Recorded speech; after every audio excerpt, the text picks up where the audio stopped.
service ang tama? Oo. Okay. Ganina namatay na jud ang isa.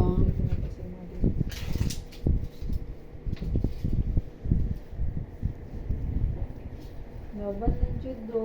Lagi. Mag 3 months pa siya karong 17. Ayun, ayaw lang sa mo dala og bagong papi sa inyo, amam ha. Wala na. Duha ra man sila kabuok. Ang parvo manggod, dugay kay mawala. Bon, Kung naamoy bagong itoy, mas mayo, before dalhon sa inyong balay, fully vaccinated na. Ha? Kaya katumang ilahang suka, ilahang gilibang, naa dito ang virus. So, kung naamoy bagong itoy dalhon, prone yun nga, magluya ra gyapon.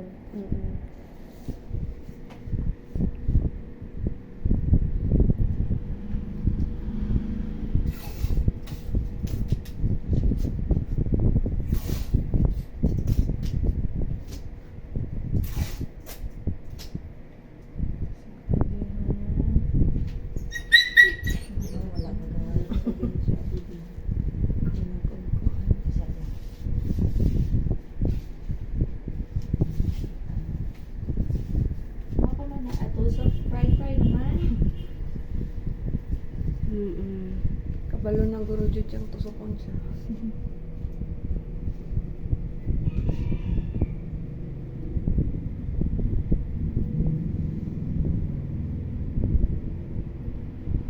Sugan jud ka kay kuya ka.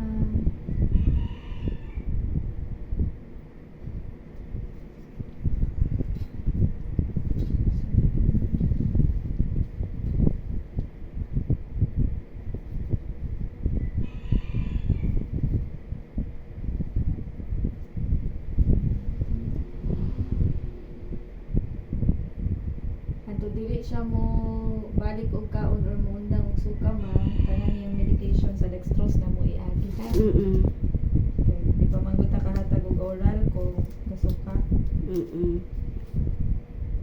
Kaya wala sila sukad gahapon. Wala sila gana mo kaon dayon. Kung mo inom og tubig, ilang isuka. Uhaw sila pero ilara pong Suka. Sunod, Kung kanang magsuka ang dili mo kaon, ang pinaka nice man, dextrose din sila diretso. Okay. Kani man gud maski pagpaimnon ninyo water nga na dextrose powder, ang mahitabo isuka ra nila. So sige suka, musamot og kaluya. Mao. Kaya pareha ta sa ato amang Ma-dehydrate ta. Oo, ma-dehydrate tapos kaluya tag samot basta sige tag suka. Samot na jud kung mapartneran og kalibanga. Mao. Siya kay nagkalibanga ang munggod. Pero Pero basa ilang Maski kain. 2 days nga suka kalibanga, magkaon gyud diretso ilang resistensya man.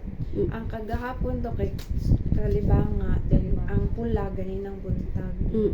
Kaya ang peak manggod sa infection sa parvo, makatong mo shower na gid ang dugo sa 3rd to 5th day. So kung mga ikatulong adlaw na ron, karon na ang pinakabantayon nun. Kay mo samot pa jud na ma'am. Swerte ra kayo ang parvo nga 2 days mo aptik na dayon. Kay samot na kung luya daan ay isa na dextrose. Dugay pag na siya mo aptik. Gawas kung first day nga wala ning kaon na dextrose ang diretso, kato kasagara mura ra overnight ra ang luya. Gani bantayon na ni siya. Ha? Okay. Uya, kay sak na ho. Tambok kay nasa to isang adlaw. Madali gyud ni sila mo pupos.